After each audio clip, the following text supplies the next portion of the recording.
Hey everybody, it's George Carroll, and I'm here with a special guest. Her name is Melanie Leithauser, and she is a transformational breathwork practitioner, and she's phenomenal. And I'm going to interview her today to ask her more about her work, because if you've been studying personal development or personal growth for any period of time, you know that there's a lot of different types of modalities, a lot of different types of ways to expand your being, expand yourself, break free from limitations.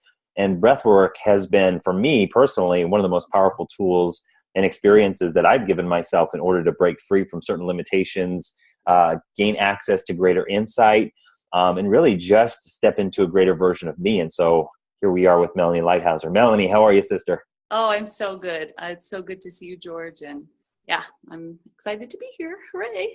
And I'm also here with River. Here's River. And he is playing with the wheel of destiny here. So if you hear the clicking sound, that's the wheel. It's keeping me happy. Well, welcome, River. Welcome to the interview. We're glad you can be here. Is this your first video appearance, sir? Probably not. Well, no. Well, this is his first interview, I think. All right, buddy. Well, I'm honored that I could be the first person to interview you and your mom. So, Melanie, tell us a little bit more about the work that you're doing and even how you got into it. Yeah, sure. So I call my experience the transformational breathwork experience. And I like to call it an experience rather than like a workshop, because there's nothing to learn. It's really an unlearning process. There goes the wheel of destiny. All right. There we go. We're back. I got into breathwork in my 20s in North Carolina. My teacher was Linda Starwolf, and she has been doing shamanic breathwork now in the States for over 20 years. And to me, it was really this missing link of a letting go place for me to really move through childhood trauma in a profound way. And so I got on my healing path in my early 20s and started teaching yoga and doing massage. And but it wasn't until I found breathwork that I really found the space to let go, to really profoundly let go. And so when I moved back to Colorado about 4 years ago, almost 5 years ago now, I got certified in shamanic breathwork before I left. And then when I came out to Colorado, it changed and morphed a bit with my ex-partner Daniel, and we created this transformational breathwork experience, which to me was just sort of this next level. It uses a little bit different tools. We really try and incorporate a lot of questions and shifting the process from trying to figure things out to letting go of the need to figure things out. Okay. Well, Yeah. I just want to pop in because I love what you said about it's an unlearning process, because a lot of the work out there is designed to, from a content standpoint, is like you learn content, you implement it, and you get a result. Yeah. But this work is sort of an unlayering, so to speak. Can you tell us a little bit more about that? Absolutely. Yeah. And so the beautiful, magical power of the breath, to me, is the most direct way to access your programming, to access the ways that we have been programmed in this reality to have viewpoints about our lives, to have viewpoints about ourselves. The breath accesses the emotional body very quickly. And so when we're given the space, when we're given the container and the invitation to allow the breath to take us into that deep place of connection, we get to connect to the piece of ourselves, that deep inner knowing piece that really knows where balance is and knows a lot more than we give ourselves credit for most of the time. Mm-hmm. Right. And I know that you've had that experience, George, of like just the deep inner knowing that shows up when we drop into that space of like, oh, this is what I'm going to create next. And it's so exciting when we can get to that space. Totally. And it sounds like River knows too. He knows too. Don't you? Look, there's George. Hey, buddy. Oh, God. Hello. Oh, God. Well, you and I have been co-facilitating workshops now for the last, I think, 5 years or 4 years or something like that. I know I always tend to expand the time for the last 35 years. And, every time is totally different. Every time you facilitate, because, at the Greatest Year of Your Life event, the 3-day event happening in January in Denver, I'm not just the facilitator and the host of the whole thing. I actually am a participant too. Mm-hmm. And being a participant in your breathworks along the way throughout the years every single time has been so uniquely different and not comparable. And one was more powerful than the other, but almost like precisely what I needed to hear or precisely what I needed to feel through during each experience. So tell us more about, like, who finds breath work? Who are the people who end up being attracted to this kind of work? Well, it's so interesting because I feel like breathwork is going through this huge expansion piece. And maybe that's just here in Colorado. Whoa. Maybe it's just here in Colorado, but I see more and more people, different types of breathwork. I think it's becoming a lot more mainstream because the languaging around it, I feel like, is becoming more and more grounded. Does that make sense? Like the more regular people, quote unquote, that experience it and experience like the huge transformative power that space has, the less freaky it seems. So more and more people are finding that it's like, oh, wow, I didn't even know how much I could receive from taking the time to be inside myself. I love that. Because I have noticed a lot of different practitioners along the way start adding breath work to what they're doing. And it's been pretty cool to see that expand.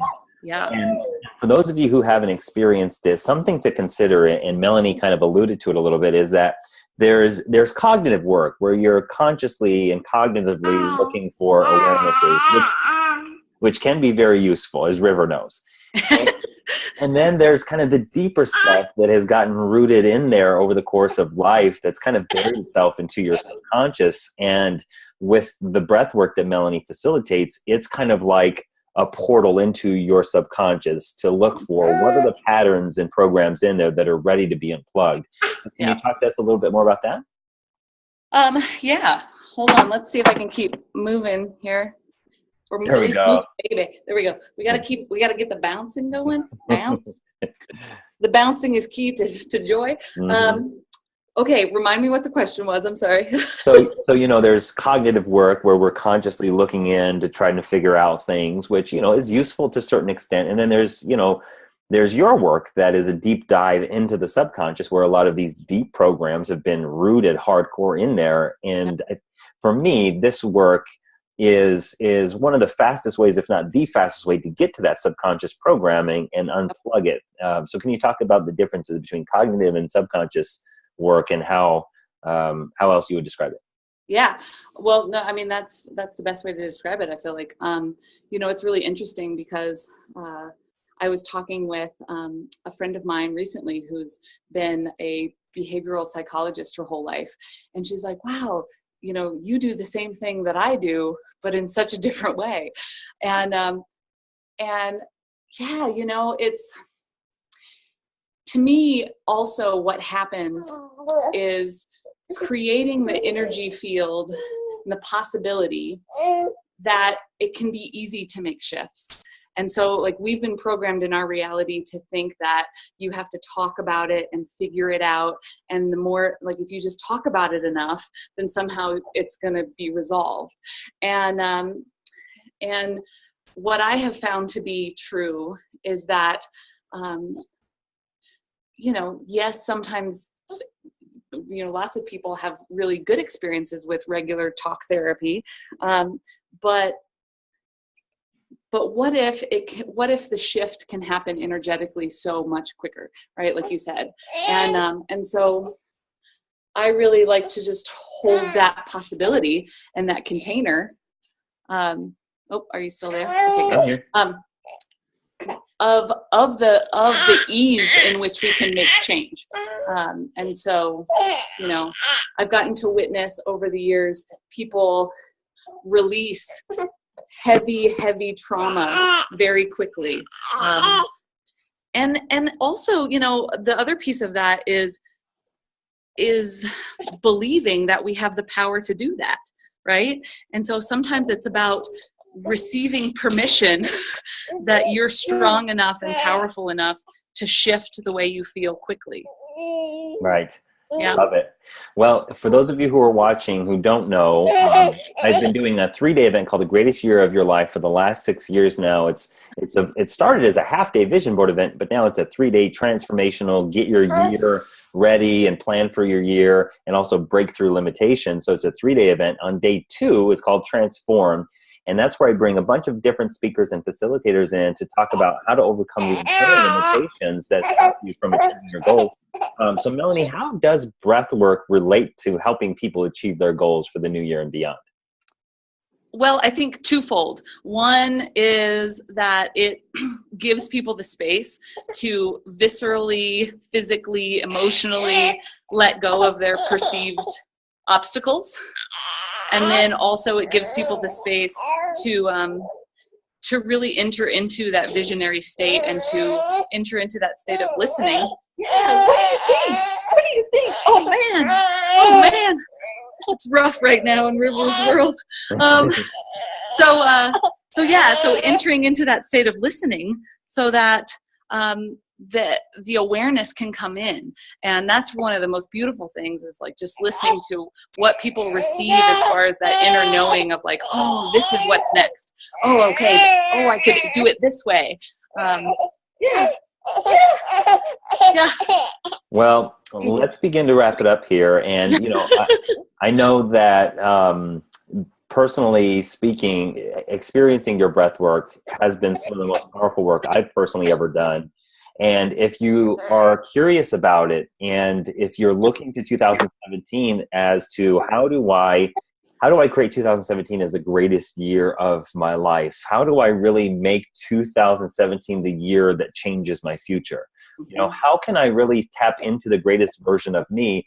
That's what this 3-day workshop is designed to do, because it's not just me. It's me and 7 other speakers and facilitators facilitating change over the course of 3 days. And you're going to meet some amazing people who are on a very similar path that you are on in terms of personal growth and spiritual growth and even professional growth. So any area of your life that you're looking for a breakthrough in and you're looking for more freedom in, this 3 days will have it for you. And so if it resonates with you, come join us, and you can click the link somewhere in this post or go to GYOYL.com to learn more about the event. Melanie's going to be there. She's going to be facilitating her breath work on day 2 of the event, and that's where you can experience more of her. So Melanie, last question I have for you to wrap us up here is, looking back, what's been one of the biggest transformations you've seen of somebody attending your breath work? I think that there's been I think the one that comes to mind was witnessing a woman in her 50s drop fully into a piece of childhood trauma that she had been holding on to her entire life, and to watch her release that in such an emotional, powerful, dynamic way, and see the lightness of being that was on the other side of that, and get to, you know, follow up with her later and just see like what a huge shift she made from empowering herself enough to let it go. Wow. Yeah. Awesome. Well, thank you for the work that you continue to do, and you keep stepping up into a bigger game and helping more people. And I'm really looking forward to sharing the space with you yet again at the Greatest Year of Your Life 2017. Me too, ditto. And you know, it's like you said, it's something that everyone that's co-creating gets to experience together as well. And this event over the last few years, every year, it has helped me up my game. It has given me that clarity. And I've gotten to receive just as much as I've gotten to give. And that's so awesome. Yeah, awesome. And for you who's watching this video, if you're kind of feeling the tug or you're feeling a little inspiration to learn more, go to GYOYL.com or whatever link is posted in this post and learn more about it. There are limited seating, so you want to make sure that you get in if there are any seats left. And Melanie and I and everyone else will look forward to seeing you on January 13th through the 15th. Yay. Thank you, George. Yeah. Thanks, everybody. Thank you. See you later.